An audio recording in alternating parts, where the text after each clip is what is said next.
It took 3 signatures to steal my villa, or so my daughter and her husband believed. They marched me into a notary, slid the forms across in a neat little stack, and smiled for the stamp. I signed every page without blinking. What they did not know was that I had already signed something else, somewhere else, with witnesses who were not on their side. 3 months later, in a packed courtroom, the judge read a clause that turned their faces to chalk, their plan to smoke, and when the gavel fell, I watched the bailiff escort my daughter out in tears, begging for mercy. Before we dive deeper, don't forget to subscribe and drop a comment letting us know where you're tuning in from. My name is Martin Hale. I am 71 years old, a grandfather to 2 children who used to think the sun rose on weekends just to give them 1 extra hour on my dock. The villa sits above a crescent of water where pelicans drift at dawn and the afternoon wind hits the glass like a soft hand. It was a ruin when my wife, Elena, and I found it, a brown husk with cracked tile and a staircase that pulled away from the wall, as if the building itself was looking for an exit. We rebuilt it with our own hands. I designed a new roofline and a balcony. She chose the blue that runs like sea across the kitchen tile. When we were finished, she stood in the yard and said, "This is not a house, Marty. This is something we made." I still call it Elena's house when no one is listening. Our daughter, Lily, learned to ride a bike on the gravel path that curves behind the lemon trees. She bled on that path once, falling hard and then standing back up with a grin that made Elena clap and cry at the same time. Later, Lily would bring school friends for summers where they tanned and whispered secrets on the dock. I would pretend not to hear and sneak them sugared lemonade anyway. After Elena died, the house went quiet. My granddaughter, Ava, began doing her homework at my kitchen table to keep me company, and my grandson, Theo, would sit on the steps and ask me how long it takes to build a house from nothing. He wanted numbers. Boards and nails. Proof that you can turn grief into shelter if you count carefully enough. Then my daughter married Trevor. He came with a blue suit, white teeth, and a vocabulary full of words that sounded helpful and tasted like cold metal. Portfolio. Liquidity. Optimization. He was not a bad man, I told myself at first. He was only young, and ambitious, and used to walking through doors that other people held open. He praised my craftsmanship, ran a hand along the cedar rail I had planed and sealed, and said, "You know, Martin, this place would sell for millions if you just." I cut him off. If I just what? Nothing. He smiled. It is perfect, truly. I only meant, if you wanted to, monetize the legacy. There are creative ways. Monetize the legacy. I stored the phrase in the same cabinet as phrases Elena used to despise. It lived beside curated authenticity and artisanal vibes. Elena had been an art teacher. She trusted what people did, not what they called it. For the first year of their marriage I tried to pretend I did not notice the way Lily changed at Trevor's side. She became precise. She scheduled me. She treated time the way Trevor treated money, something to allocate. When she visited, she'd ask if I had thought about downsizing, about simplifying, about keeping myself safe. When I cooked, she would not eat because she was on a new regimen. When she hugged me, she held her breath. The first time they brought me papers, it was for a simple power of attorney, just in case, Dad, so we can help with bills if anything ever happens. I poured iced tea. I asked whether they wanted lemon. I did not sign. I told them I would have my lawyer look it over, though I had not spoken to that woman in years. They were patient. Too patient. One day in early spring, they arrived with a casserole and an agenda. They brought the children too, as a buffer. We ate in the yellow light of late afternoon. I watched Theo chase a dragonfly. Ava dug through my junk drawer for rubber bands and then shot them across the counter. When Elena died, we called this the hour that had no edges. It lasted longer than it should, and it made ordinary things look like photographs. Then Lily set the casserole dish down on the counter with unnecessary care, as if she had practiced. Her voice softened. "Dad, we have to talk about the villa." I rinsed my plate. Trevor took 2 more pieces of bread as if to show he was not afraid of anything. He wore loafers without socks. The sight made me angry in a way I can't justify.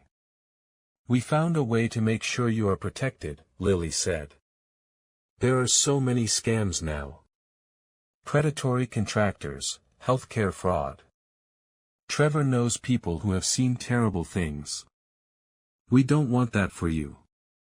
Trevor opened a leather folder. He never did anything with paper unless there was a folder. He handed me a set of documents pinned with a yellow tab. He explained the concept in a tone that made it sound as if he had invented the law himself. A transfer into their names, a temporary restructuring, to reduce my exposure. They would hold title as trustees on my behalf. There would be a side letter. I could live there forever. They would manage the taxes and insurance. Streamline the responsibilities. If I wanted, they could set up a small allowance for me. He caught himself and changed the word in mid-sentence, to cover household expenses. Lily nodded through all of this like a metronome. When Trevor finished, she took my hand. "We're just thinking of what Mom would want," she said. I smiled and waited for that because I knew it was coming. When you say yes to other people too much, you learn the shape of manipulation. It rarely surprises you, it only tires you. "What would your mother want?" I asked. "She would want you to be safe. She would want us to handle the hard parts. Your mother would want you to tell the truth about what you need," I said. It happened fast then, the way these things do when a plan has been rehearsed elsewhere. They told me a notary could come the following day.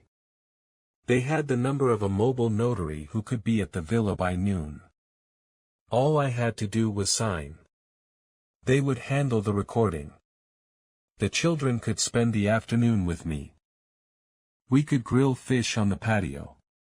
Trevor could help me with my new wireless router, which he had been telling me to update for months. I did not argue. I asked Trevor to leave me a copy. I set it on the mantel next to Elena's photo when we were done and watched him watch me do it. He believed that meant I had put the papers where I keep my hope. That night, after the house slept, I carried those papers into my study and spread them under the desk lamp. It was not the first time I had read through a legal document alone. After Elena died, I had rewired my life in a week. I sold the shop where I no longer built anything. I consolidated 3 accounts. I wrote a letter for each grandchild and sealed it with a strip of tape like a bandage. A person who has been a husband for 48 years learns to handle the administrative grief. The documents were cleaner than I expected.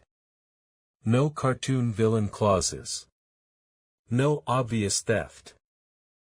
They named a trust one did not know existed, with Lily and Trevor as co-trustees, and me as trust protector, a title that sounded generous and meant almost nothing. The villa would be titled in that trust. It called for my durable consent to any sale and then offered an exception large enough to drive a moving truck through. If 2 physicians certified I had diminished capacity, the co-trustees could act without me, for my benefit. They also asked for a new durable power of attorney that would allow them to move funds, so that taxes are not missed and obligations are met in a timely manner. I could almost hear Trevor saying the words obligation and timely.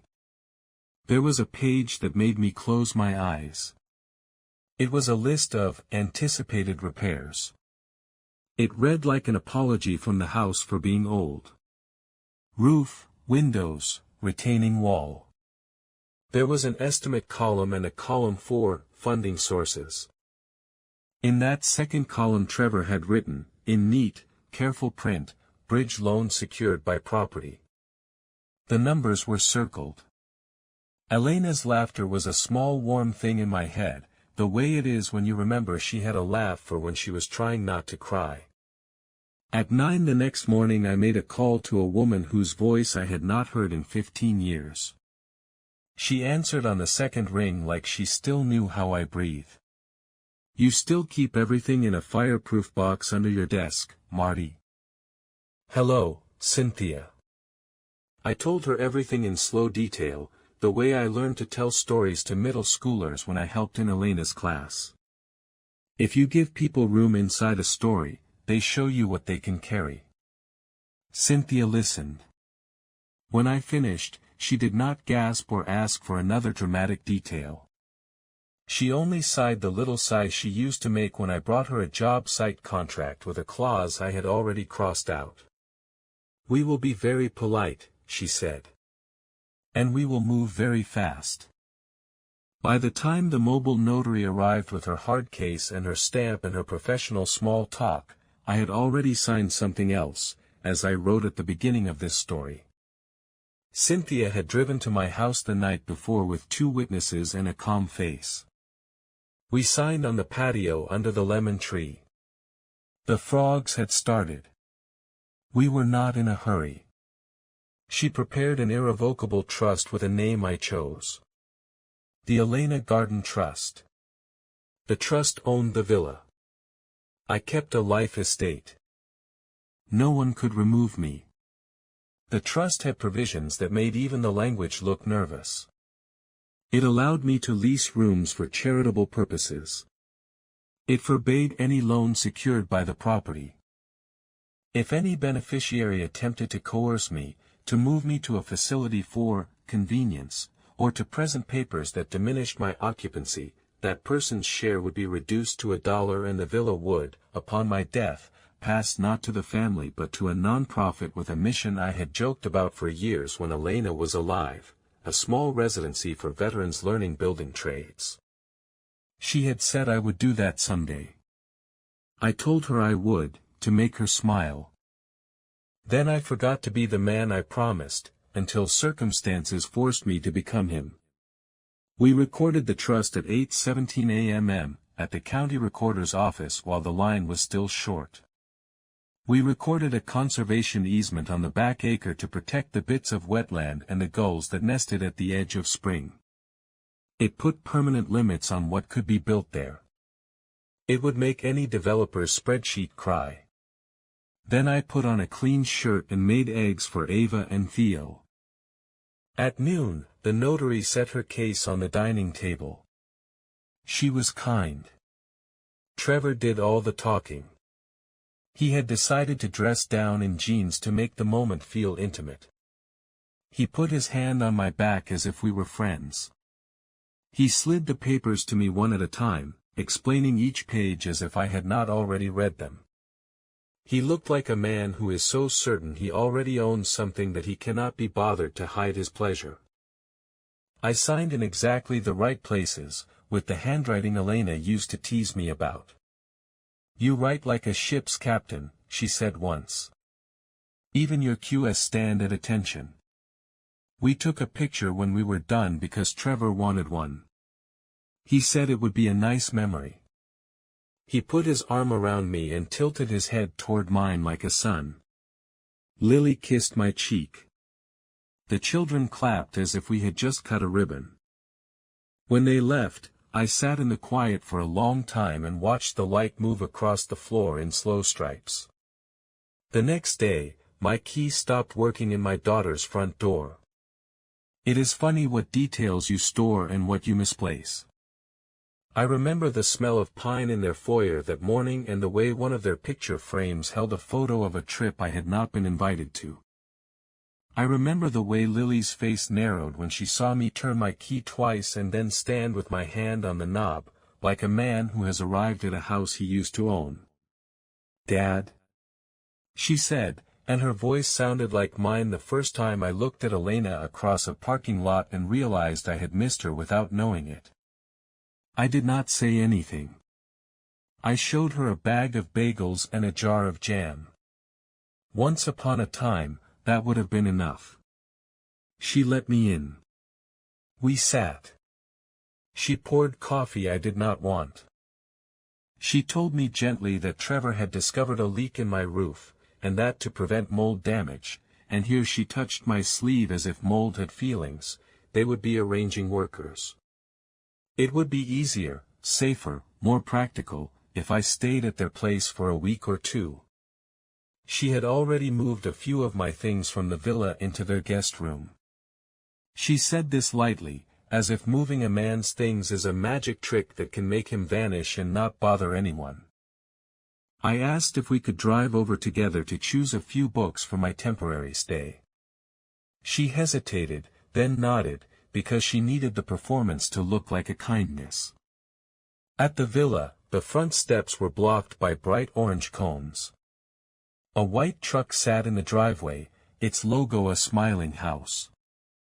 Two men in clean boots carried in plastic sheeting. A third man texted on the porch, one foot leaning against the railing. I did not recognize any of them from the way their hands rested on the tools. They did not look like men who knew how to carry weight. "This is temporary," Lily said. The word did what it always does, tried to make the permanent nature of it sound polite. I invited the foreman into the entry and asked for his paperwork. It is amazing how little people expect older men to ask for, and how quickly everything changes when we do. He handed me a folder because his hands have learned to obey the voice that sounds like a client. I flipped through estimates printed out in a rush. They were not in my name. They were not from firms I knew. The numbers were arranged like a collage so that nothing added up when you looked away. I handed the folder back and smiled as if I had not just seen my door opening. "Thank you for being careful with the tile," I said. "We stayed at Lily's and Trevor's for 4 days. There was no leak. There were men working in the house I rebuilt to change a roof that had not asked to be saved. When I asked where the old roof tiles had gone, the foreman said the word dumpster like it was a complete explanation. I began to go for long walks. I listened to the language of their house. It spoke in clipped sentences. It made promises it did not intend to keep. On the 5th day, a woman named Susan from Trevor's bank called while he was out. She asked for him. I told her he was not available. She said she would try again. In the background I heard the specific silence of a person who has done a calculation that should not be possible. At dinner, I asked about the funding for the repairs. Trevor said the bank had agreed to a bridge loan. He smiled toward the window so it looked like a smile meant for nature. "Secured by what?" "By projections," he said. So lightly. He twirled his fork like he had made pasta for me in his home. "Secured by the trust. You know, the one for efficiency." He tilted his head. "You remember signing, right?" "I remember many things," I said. He laughed the way people laugh when they think they have invented charm. He reached for his wine. I noticed his hand shake, just a small shiver. On the 7th day, he and Lily took the children to a birthday party. I asked to return to my house to check the mail and set some timers on the lights. Trevor winked. He handed me a key he knew would not work. The cones were gone. The truck too. The plastic sheeting still fluttered in the entry, but the men had left because men like that do not stay unless there is a hand to pay them. The house was quiet. The lemon tree, that good reliable friend, had dropped 3 fruits into the grass. I used my key. It worked. It will always work when you have recorded a life estate. I walked room to room. I touched the corner of the bed Elena and I had built as if it could confirm the shape of memory for me. Then I went to my study, opened the desk drawer, and removed a small device that looked like a key fob. A friend of mine from the carpentry union had given it to me after he caught his foreman shaving hours. "Press here to record," he had said. "One party consent in this state, Marty." He knew the statute by heart. I set the fob next to a framed photograph of Elena in the garden with soil under her nails from planting tomatoes and said out loud, as if the photograph could hear, "It is time." When they came back at dusk, I sat on the patio under the string lights and listened to them approach. I had told them that a contractor would be stopping by to discuss the roof, and they believed me because they were not yet in the habit of disbelieving anything they did not think of first. The contractor was Cynthia's investigator, a man named Orrin who knew how to speak in short sentences that sounded like numbers. He wore a ball cap and a shirt with the sleeves rolled just enough to show he did not fear work. He carried a folder and a measuring tape. He asked all the right questions. He let his eyes linger on the edges of things for exactly long enough. He had a small camera in his pocket. When Trevor told him they were acting on my behalf because of the trust, he asked for copies. When Trevor explained the bridge loan, he nodded in a way that suggested consent and also compiled a list of terminating events in his head. When Lily said, "Dad loses track of things sometimes and we just want to help," Orrin wrote that sentence down. Later, in the guest room at my daughter's house, I lay awake listening to the HVAC system turn on and off with the precision of a promise no one intends to honor. I thought of Elena's hands. She had called my insistence on thoroughness endearing when we were 30. Infuriating when we were 40. Comforting when we were 60. She said once, near the end, that what she loved most about me was the part of me that refused to perform incompetence just to make other people feel comfortable. The petition for temporary guardianship arrived 2 weeks later. They did not tell me. The papers were served while Lily made me a bowl of oatmeal and asked about my morning walk, as if the papers had not already moved something in the air. The server showed up at the front door wearing a windbreaker and a look of polite regret. He handed me the envelope as if it could burn him. He mispronounced my last name. He said, "I am sorry, sir," and he meant it. Trevor explained it in the smooth language of a man who has spent too long being the main character in his own life. "This is just a formality, Martin. The bank prefers a little extra clarity when we are being proactive. It will not change anything. You still live in the villa. We are just simplifying signatures."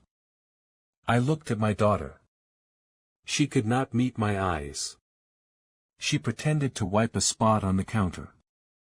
She used her sleeve instead of a cloth. A hearing was set for the following week. Cynthia sat across from me at her office table, the old pine one we had varnished together the summer she moved into her first space. She laid out our file as if it were a storybook she was about to read to a class of children who needed to be told, gently, that not all stories end in kindness. We had the recorded trust and deed. We had the conservation easement.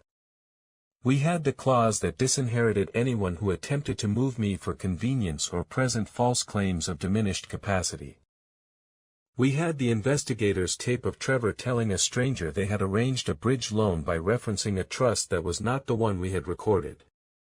We had the mobile notary's verification and the photo Trevor had insisted on taking, me with my calm face next to him with his triumphant smile, the stamps at the bottom of the page showing a date 1 day after the trust had made his paperwork irrelevant.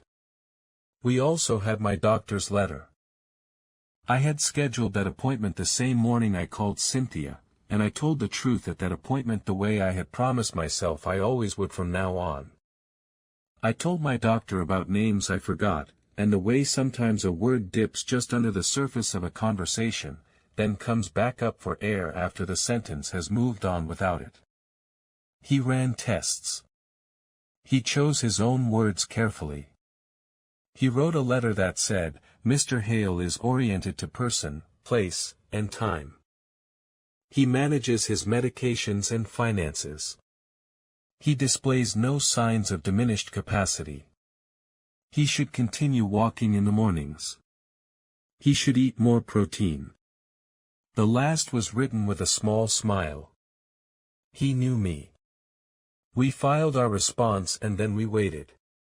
On the morning of the hearing, I wore the suit I had put on for every funeral in my life. I do not own many suits, I have always distrusted them, perhaps unreasonably. But I wanted the judge to see a man who respected the room. I combed my hair and shaved the way Elena used to like, no missed patches under the jaw. Ava put a little lavender on a handkerchief and slipped it into my pocket. "For luck," she said, "and to keep you from sneezing at the wrong time." She is 16 and in that beautiful thin space between child and adult where the world looks both possible and cruel, and sometimes the only thing that helps is your own hand on your own heart. The courtroom was colder than it needed to be, like a story you are not sure you should tell. Trevor sat with his lawyer at the table on the left. He wore that blue suit again. It made him look like a television advertisement for loan products. My daughter sat next to him in a navy dress that turned her face into a painting. She kept her hands flat on the tabletop.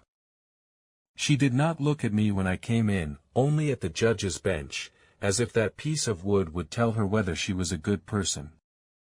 The judge was a woman in her 50s with hair pulled back too tight. Her eyes had that curious brightness I like in people who are paid to be disinterested. She asked Trevor's lawyer to speak, and the woman did, carefully. She said the words vulnerable and decline. She made my life sound like a series of small failures that required management. She framed their actions as generosity. She said, at least 3 times, "in my client's care." When she finished, she put her hand on Trevor's arm as if to show how comfortable she was with his concern. Cynthia stood and did not waste air. She is a small woman with a voice that can fold a room in half. She laid our documents out in a line. She told the story without adjectives. She said, "On this date, the respondent executed an irrevocable trust with a recorded life estate. On this date, petitioners arranged to record a different trust not recognized in any way by the chain of title. On this date, petitioners described said trust to a lender while securing a bridge loan to finance repairs that were neither urgent nor legitimate, in anticipation of an immediate resale." Immediate resale. The words made Lily stare at the table. Cynthia handed up the doctor's letter. She handed up the investigator's tape. She handed up a copy of the conservation easement because judges appreciate the full shape of a landscape even when the law does not require them to. Then she paused, as if she had remembered a small detail, and she produced the clause from the trust that disinherited any beneficiary who attempted to coerce me into a facility for convenience or present false claims of diminished capacity. At this, Trevor sat forward. He whispered to his lawyer. Lily finally looked at me. My heart did not lift. It did something colder. It noted that there are moments in a person's life when all the tenderness you have poured into a child is weighed against the fact of who they chose to be when it became profitable to forget you. The judge asked me 2 questions.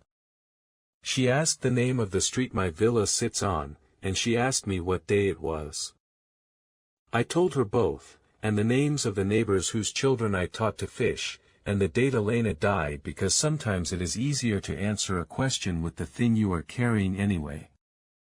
The judge looked at me for a long heartbeat, and I saw her decide that the details she had heard in both stories had done what details do, they had revealed how each side holds a truth.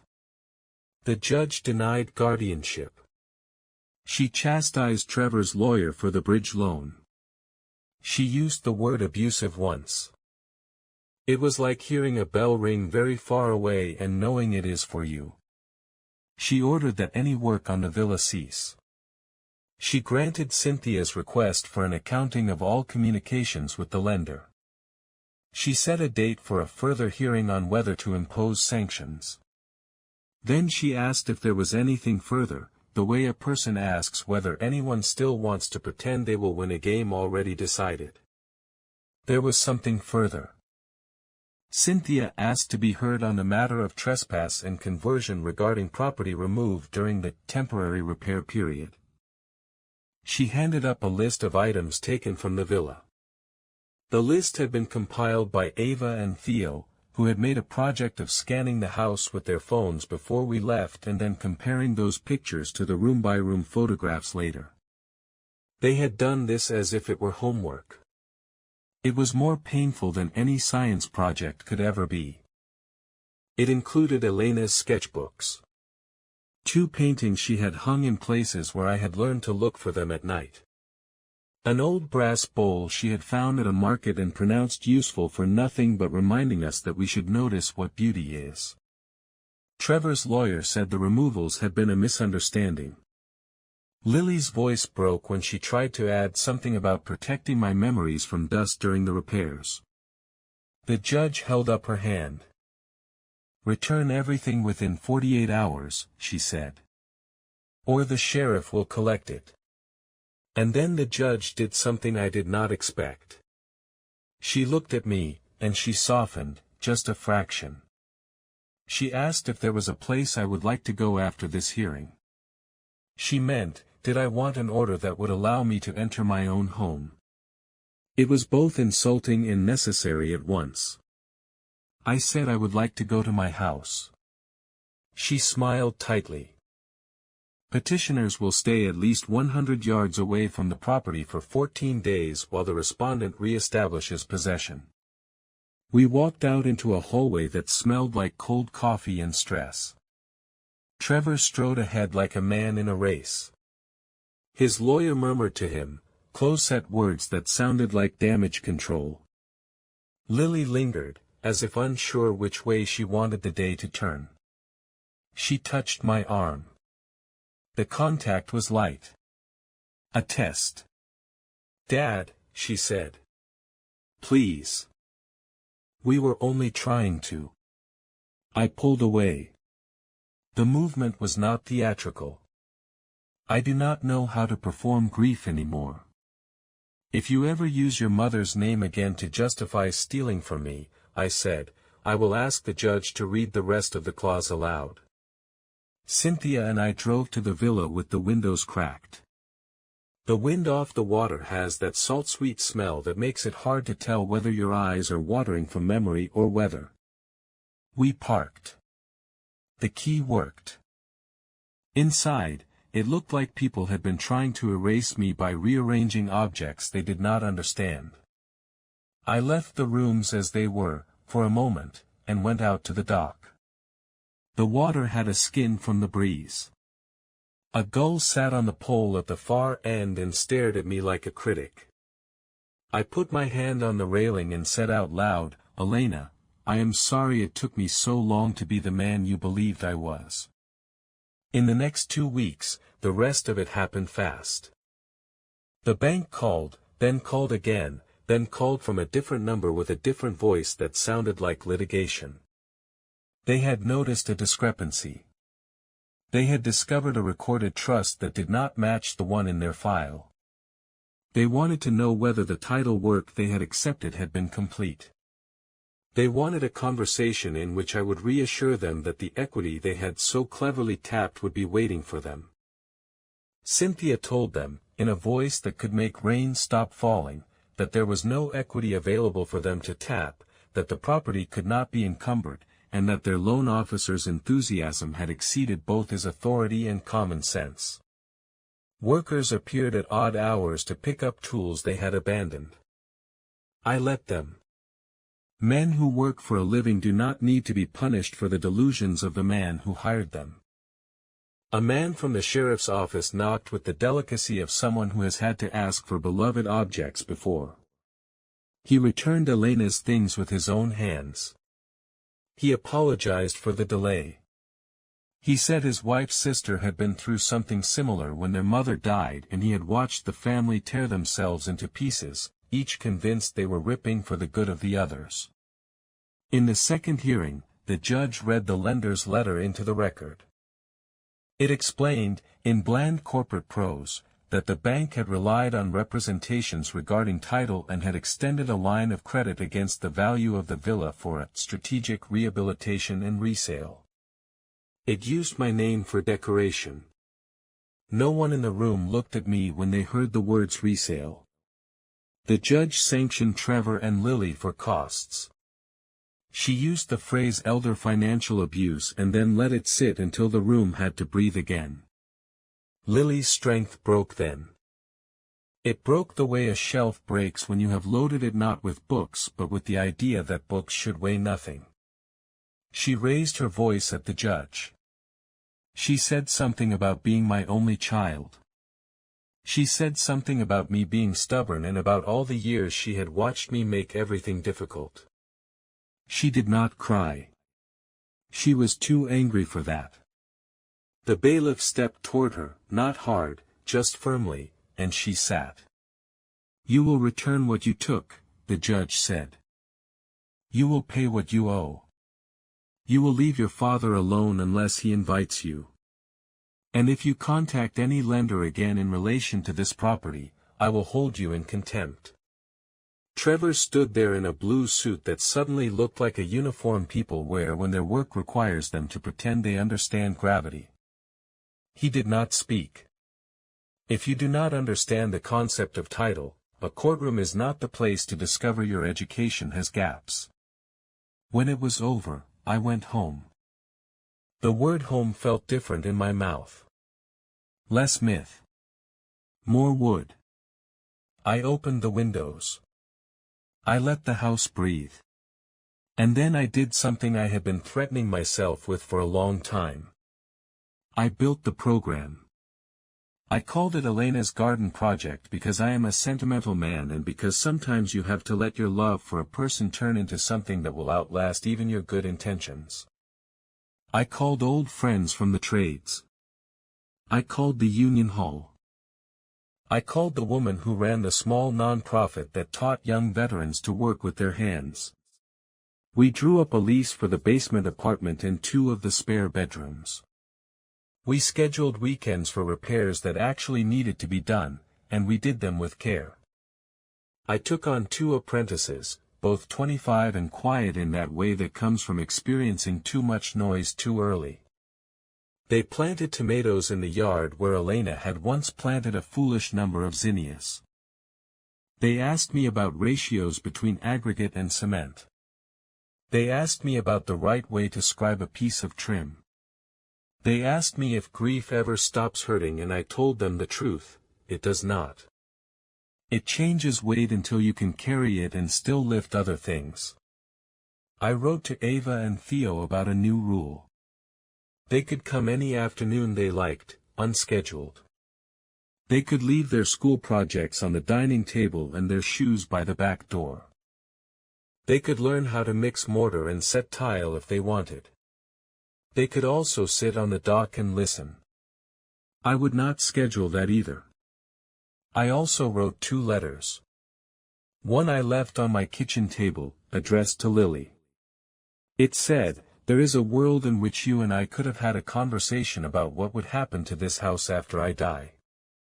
There is a world in which you would have trusted me to tell you the truth, and in which I could have trusted you to hear it. That is not this world. You chose a path that used my love as a lever. You used your mother's name as a password. You tried to take what was never yours. The trust leaves you nothing from this house now. It leaves a scholarship for Ava and Theo, and a board to manage the project that bears your mother's name. If you want to see me, call first. If you want to argue, write it down and burn it somewhere far from here. If you want to change, come to the dock at dusk one evening with no purse and no excuses. I will listen. I will not change the trust. The second letter, I gave to Cynthia to place with the trust. It named Ava and Theo as beneficiaries of a fund that would pay for school or an apprenticeship, and which would vanish if either of them tried to pressure me to do anything like what their parents had done. It also appointed a small governing board for Elena's garden project, me while I live, Cynthia, a rotating seat for a veteran who completes the program, and, if she earned it, Ava after she turns 25. Theo could earn it later if he wanted. I tried to build something that did not require hope in order to work. One evening in late summer, when the wind forgot itself and the air lay flat on the water like a hand on a sleeping child's back, I saw Lily walking up the path. She was alone. She wore a soft sweater I remembered buying for her on a trip that had felt like forgiveness at the time. She looked smaller than she had in the courtroom. Or maybe not smaller, only less staged. She stopped at the top of the dock. She did not step onto it. That was new. She had always assumed the right to move whatever she wanted to the place she wanted it to be. She looked at me. I looked at her, and I did not fill the silence. She has always been uncomfortable with silence. She fills it with the first words she can find. This time, she took longer. I was wrong, she said. Not as a child pleading. As a woman admitting the shape of something heavy. I nodded. She took this as an invitation to go on, and I let her. She told me what it had felt like to believe she had to manage her father. She told me how grateful she had been, and how grateful she had not been, for all the work I had done after her mother died.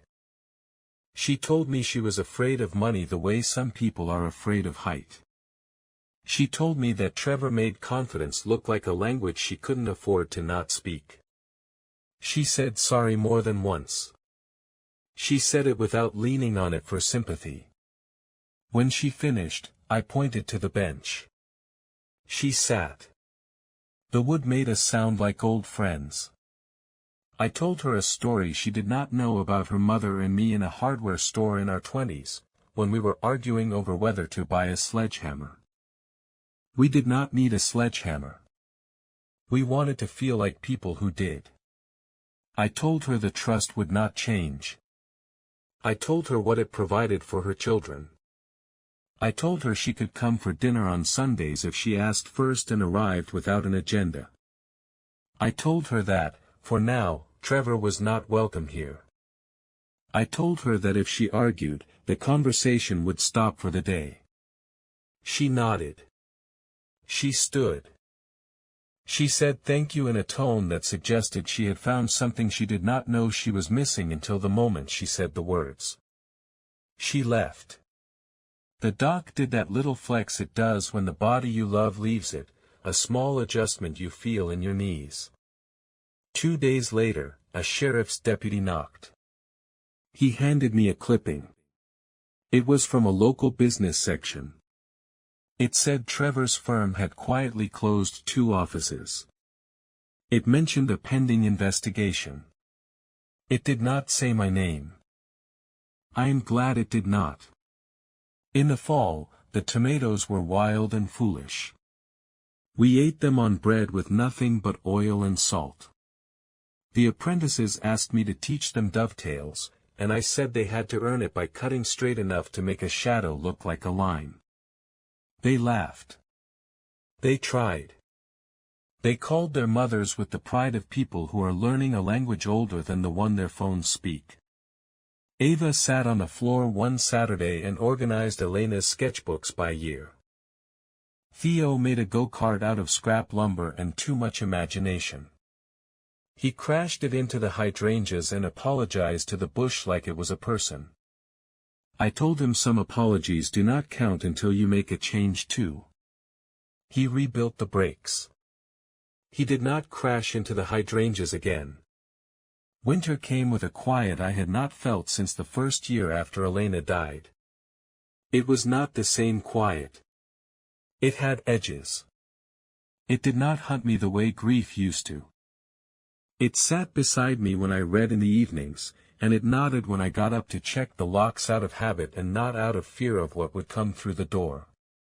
In early spring, we held a small ceremony in the garden and hung a carved sign on the fence, Elena's Garden Project.